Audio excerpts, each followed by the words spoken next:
పెళ్ళైనా పండగైనా వేడుక ఏదైనా పట్టుచీరల ప్రత్యేక వేదిక వారాహి సిల్క్స్. కాంగ్రెస్ ప్రభుత్వంపై ఎమ్మెల్యే పోచారం తిరుగుబాటు చేయనున్నారా? సిద్ధాపూర్ రిజర్వాయర్ పనుల కోసం నిధుల విడుదలపైన అసంతృప్తిలో బాన్సువాడ ఎమ్మెల్యే కనబడుతున్నారు. 20 సార్లు చెప్పినా పట్టించుకోలేదంటూ వాపోయారు మాజీ మంత్రి పోచారం. ఈ నేపథ్యంలో నిధుల కోసం మంత్రుల కాళ్ళు మొక్కాలనా అంటూ ఆయన వ్యాఖ్యానించినటువంటి తీరు చూస్తుంటే కాంగ్రెస్ ప్రభుత్వంపై అసంతృప్తిగా ఉన్నట్లుగా తెలుస్తుంది. ముఖ్యమంత్రి రేవంత్ రెడ్డి మాట ఇచ్చినా ఫలితం లేదని ఆయన అసంతృప్తి వ్యక్తం చేశారు. అసలు ప్రభుత్వం ఉందా, అది పని చేస్తుందా అని ప్రశ్నించారు ఎమ్మెల్యే పోచారం. ఇంతకీ మాజీ మంత్రి ఎమ్మెల్యే పోచారం శ్రీనివాసరెడ్డి ఏమన్నారో ఓసారి చూద్దాం. అనేది ఒకటి ఉన్నదా, ఏమన్నా కదలిక ఉందా లేదా? మాకే సీనియర్ ఎమ్మెల్యేనండి నేను. నిన్న మన ఎమ్మెల్యే కాలేదు. వల్ల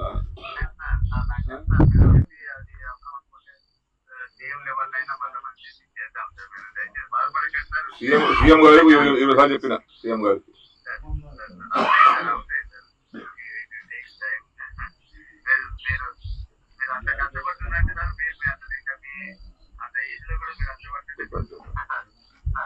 నేనేమో ఎందుగా అంటే ఇక మొండిగా ఒక ఇంతకి అడుగు బయట పెట్టేటప్పుడు ఏమన్నా కానీ సావని బతుకని నిర్ణయం తీసుకుందామని వచ్చిన యాక్చువల్ అయితే ఏమన్నా కానీ అనుకుని వచ్చిన ఏదన్నా కానీ ఫలితం దానిగా అట్లా నిర్ణయం గట్టిగా తీసుకుని వచ్చిన నేను.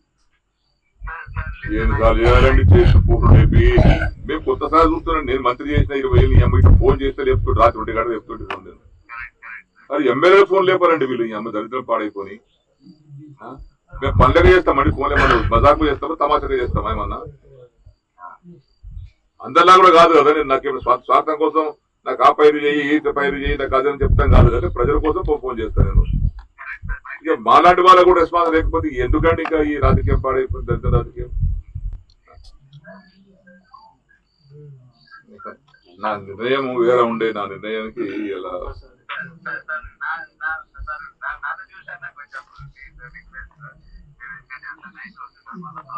ఏమైతే నైట్ అయితే ఏముందండి, జంగల్లో ఉన్నాం, జంగల్లో వండుకుంటాం, కూడా వస్తాం బతుకుతాం. ఏముంది అంతకనే మీకు ఒకనాడు వచ్చినా కూడా వస్తాం, ఒకనాడు పోయేది ఒకటే పోతాం. ఇంకేమున్నది ఎప్పుడో పోయేది. ఇంత ఇట్లాంటి ప్రభుత్వంలో ఇట్లాంటి పరిస్థితుల్లో మా ఫోన్ లేకపోతే ఎవరు చెప్పుకోవాలి? శ్రీ గారు మేము ఎవరితో మాట్లాడాలి? మేము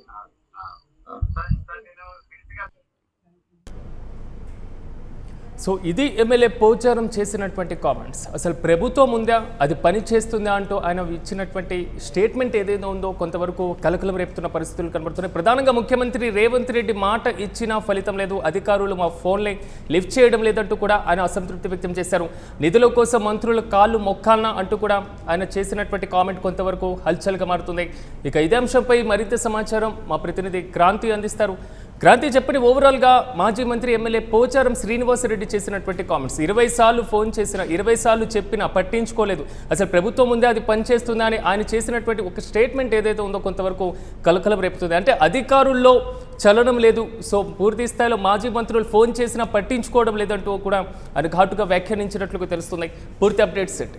సిరాజ్ కొంతకాలంగా రాష్ట్ర ప్రభుత్వంపై ఇటు సొంత పార్టీకి సంబంధించినటువంటి ప్రధానంగా కాంగ్రెస్ పార్టీకి సంబంధించినటువంటి ఎమ్మెల్యేలు అయితే కాస్త తిరుగుబాటు ధోరణిలో మాట్లాడుతున్న సందర్భం ఇప్పటివరకు చూస్తూ వచ్చాము. మొన్న జరిగినటువంటి అసెంబ్లీలో ఏకంగా శాసనసభ వేదికగానే ఇటు రాజగోపాల్ రెడ్డి మునుగోడు ఎమ్మెల్యే ఎవరైతే ఉన్నారో ఆయనతో పాటుగా ఎమ్మెల్సీగా ఉన్నటువంటి విజయశాంతి కూడా ప్రభుత్వానికి వ్యతిరేకంగా తమ గళాలను అయితే వినిపించారు. ఇందులో భాగంగా ఇప్పుడు వీటికి కొనసాగింపుగా ప్రస్తుతం కాంగ్రెస్ పార్టీలో జాయిన్ అయినటువంటి పోచారం శ్రీనివాస్ రెడ్డి ఎవరైతే బీఆర్ఎస్ లో గెలిచి కాంగ్రెస్ పార్టీలో జాయిన్ అయ్యారో ఇటు ఉమ్మడి నిజామాబాద్ జిల్లా బాన్సువాడ నుంచి ప్రాతినిధ్యం వహిస్తున్నటువంటి పోచారం శ్రీనివాస్ రెడ్డి కూడా తాజాగా రాష్ట్ర ప్రభుత్వం పైన ప్రధానంగా నిధుల వ్యవహారంపై ఇటు ముఖ్యమంత్రికి కావచ్చు, సంబంధిత మంత్రులకు కావచ్చు, ఎవరికి కానీ నియోజకవర్గ అభివృద్ధి కోసం సంక్షేమ పథకాల విషయంలో కావచ్చు తన అభ్యర్థులను పట్టించుకోవట్లేదు అనేటువంటి ఒక అసంతృప్తిని అయితే ఆయన బహిరంగంగా వెళ్లగక్కారు. ప్రధానంగా కామారెడ్డి జిల్లాలోని సిద్ధాపూర్ రిజర్వాయర్ ఏదైతే ఉందో దానికి డెవలప్మెంట్ కి సంబంధించిన నిధుల కోసం తాను సంబంధిత మంత్రి ఇక్కడ ఇరిగేషన్ శాఖ మంత్రిగా ఉన్నటువంటి ఉత్తమ్ కుమార్ రెడ్డిని 20 సార్లకు పైగా తను నిధుల కావాలనేటువంటి ఒక అర్జీని అయితే పెట్టుకున్న సందర్భాన్ని ఆయన గుర్తు చేశారు. దాంతో పాటుగా ముఖ్యమంత్రి రేవంత్ రెడ్డి కూడా సిద్ధాపూర్ రిజర్వాయర్ కు సంబంధించినటువంటి నిధుల మంజూరుకు ప్రత్యేక శ్రద్ధ చూపాలని మంత్రికి స్వయంగా చెప్పిన విషయాన్ని కూడా ఆయన గుర్తు చేస్తున్నారు. కానీ ఇటు ముఖ్యమంత్రి చెప్పినప్పటికీ సంబంధిత మంత్రిని 20 సార్లకు పైగా కలిసి ప్రాజెక్టు నిర్మాణానికి అవసరమైన నిధులు మంజూరు చేయాలని కోరినా కూడా తన వినతిని పట్టించుకోవడం లేదు, నిధులు విడుదల కావడం లేదు, ఇక్కడ పనులు జరగడం లేదు అనేటువంటి ఆరోపణలు అయితే ఆయన ప్రధానంగా చేస్తూ వచ్చారు. క్రాంతి కొంతవరకు అంటే సభాపతిగా పనిచేసినటువంటి అనుభవం ఉంది, మంత్రిగా పనిచేసినటువంటి అనుభవం ఉంది, సొంత పార్టీలో ప్రజెంట్ అధికార పార్టీలో ఉన్న పనులు జరగడం లేదనేది మాత్రం బహిర్గతంగా చెప్పడం కొంతవరకు కలకలమే రేపుతుంది. సో దీన్ని పార్టీ సీరియస్గా తీసుకునేటువంటి అవకాశం ఇప్పటికైనా ఉందంటారా? నిజానికి శ్రీనివాస్ రెడ్డి బీఆర్ఎస్ నుంచి విజయం సాధించారు 2023లో జరిగినటువంటి ఎలక్షన్స్ లో. కానీ రాజకీయ పరిణామాలు మారుతున్న సందర్భంలో ఆయన మరికొంతమంది అభివృద్ధి ఏదైతే నియోజకవర్గ అభివృద్ధి ఉందో అభివృద్ధి కోసమే తాను కాంగ్రెస్ పార్టీకి సంబంధించినటువంటి సీఎం గా ఉన్నటువంటి రేవంత్ రెడ్డిని కలవడం జరిగింది అనేటువంటి ఒక కామెంట్ అయితే ఆయన గతంలో ఈ పార్టీ ఫిరాయింపులకు సంబంధించినటువంటి విచారణ సందర్భంలో స్పీకర్ ముందు కానీ ఇటు హైకోర్టు సుప్రీంకోర్టుకు కూడా సంబంధించినటువంటి అఫిడవిట్ల రూపంలో కూడా ఆయన సమర్పించినటువంటి వ్యవహారంగానే ఇప్పటివరకు చూస్తున్నారు. కానీ ఇటు పోచారం శ్రీనివాస్ రెడ్డిని కావచ్చు, మిగతా 9 మంది బహిష్కృత నేతలుగా అంటే వీళ్ళు పార్టీ ఫిరాయింపుదారులుగా వీళ్ళను కొంతమందిని ఇటు పోచారంతో పాటు మిగిలిన కాళీ యాదయ్య కావచ్చు, ప్రకాష్ గౌడ్ కావచ్చు, ధనం నాగేంద్ర కావచ్చు, కడియం శ్రీహరి కావచ్చు, ఇట్లాంటి వీళ్ళందరినీ కూడా ఇటు కాంగ్రెస్ పార్టీకి అనుబంధ సభ్యులుగానే ఇటు మీడియాలో వచ్చి రాజకీయ వర్గాల్లో గుర్తింపు వస్తుంది. ప్రధానంగా బీఆర్ఎస్ నుండి వీళ్ళు దూరం అయినారు అనేటువంటి ఆరోపణలే ఉన్నాయి. అయితే వీళ్ళు అప్పుడు పార్టీలో జాయిన్ అవుతున్నటువంటి సీఎం రేవంత్ రెడ్డిని కలిసిన సందర్భంలో కావచ్చు, పార్టీ కండువా వేసుకున్న సందర్భం కావచ్చు, అభివృద్ధి కోసం తమను గెలిపించినటువంటి నియోజకవర్గాల అభివృద్ధి ప్రజలకు సంక్షేమం అందించాలనేటువంటి ఉద్దేశంతోనే కేవలం సీఎం ను కలుస్తున్నాం అనేటువంటి కామెంట్ అయితే వాళ్ళు గతంలో నుండి చేస్తూ వచ్చారు. కానీ ఇప్పుడు అలాంటి ఎవరైతే ఒక పార్టీలో గెలిచి మరో పార్టీలో అధికార పార్టీకి చేరువగా వెళ్ళినటువంటి నేతల నియోజకవర్గాల్లోనే నిధుల కొరత సమస్య ఈ స్థాయిలో ఉందంటే మిగతా ప్రాంతాల్లో ఎలా ఉంటుంది అనేటువంటి ఒక కామెంట్ అయితే ఇటు ప్రతిపక్షాల నుండి రాజకీయ వర్గాల నుండి వ్యక్తమవుతుంది. Yes right Kranti, thank you. Congress ప్రభుత్వంపై ఎమ్మెల్యే పోచారం తిరుగుబాటు చేయనున్నారా? సో సిద్ధాపూర్ రిజర్వాయర్ పనుల కోసం నిధుల విడుదలపైన అసంతృప్తిలో బాన్సువాడ ఎమ్మెల్యే ఉన్నట్లుగా తెలుస్తుంది. దాదాపు 20 సార్లు చెప్పినా పట్టించుకోలేదంటూ కూడా వాపోయారు పోచారం. ఈ నేపథ్యంలో నిధుల కోసం మంత్రుల కాళ్ళు మొక్కాలనా అంటూ పోచారం వ్యాఖ్యానించినటువంటి తీరు చూస్తుంటే ఆయనలో ఉన్నటువంటి అసంతృప్తి బహిర్గతమవుతుంది. సో ఈ నేపథ్యంలో ముఖ్యమంత్రి రేవంత్ రెడ్డి మాట ఇచ్చినా ఫలితం లేదంటూ కూడా ఆయన కామెంట్ చేశారు.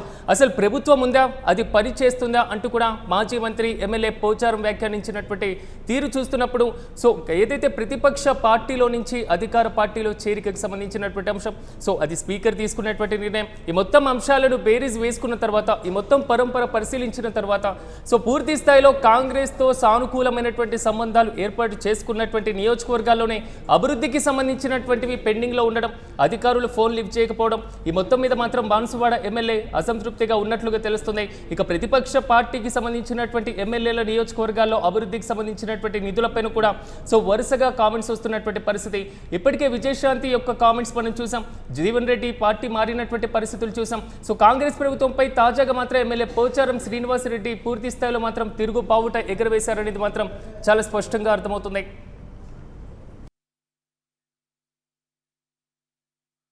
అనేది ఒకటి ఉన్నదా, ఏమన్నా కదలిక ఉందా లేదా మాకే సీనియర్ ఎమ్మెల్యేలు అండి. నేను నిన్న మన ఎమ్మెల్యే కాలేదు వల్ల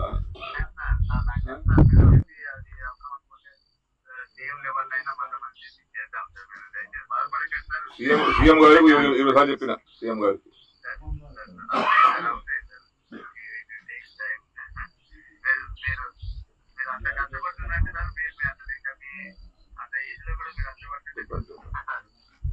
నేనేమో ఎందుకు అంటే మొండిగా ఒక ఇంతకి అడుగు బయట పెట్టేటప్పుడు ఏమన్నా కానీ సావని బతుకని నిర్ణయం తీసుకుందామని వచ్చిన యాక్చువల్ అయితే ఏమన్నా కానీ అనుకుని వచ్చిన ఏదన్నా కానీ ఫలితం దానిగా అట్లా నిర్ణయం గట్టిగా తీసుకుని వచ్చిన నేను సార్లు చేయాలండి చేసిన ఫోటో లేపి మేము కొత్తసారి చూస్తున్నాను. నేను మంత్రి చేసిన 20 ఏళ్ళు ఫోన్ చేస్తే లేపుతుంటే రాత్రి 1 గంట చెప్తుంటే అది ఎమ్మెల్యే ఫోన్ లేపారండి వీళ్ళు. ఈ అమ్మ దరిద్రం పాడైపోయి మేము పనులుగా చేస్తామండి, ఫోన్ ఏమన్నా మజాకు చేస్తామా తమాషగా చేస్తామా ఏమన్నా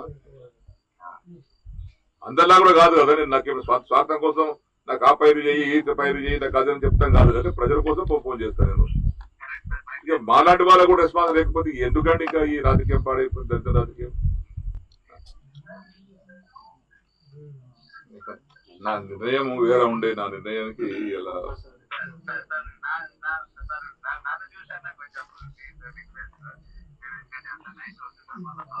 ఏమైతే నైట్ అయితే ఏముందండి, జంగల్లో ఉన్నాం, జంగల్లో వండుకుంటాము, కూడా వస్తాం, బతుకుతాం. ఏముంది అంతకనే మీకు ఒకనాడు వచ్చినా కూడా వస్తాం, ఒకనాడు పోయేది ఒకటే పోతాం. ఇంకేమున్నది ఎప్పుడో పోయేది. ఇట్లాంటి ప్రభుత్వంలో ఇట్లాంటి పరిస్థితుల్లో మా ఫోన్ లేకపోతే ఎవరు చెప్పుకోవాలి? సి గారు మేము ఎవరితో మాట్లాడాలి? మేము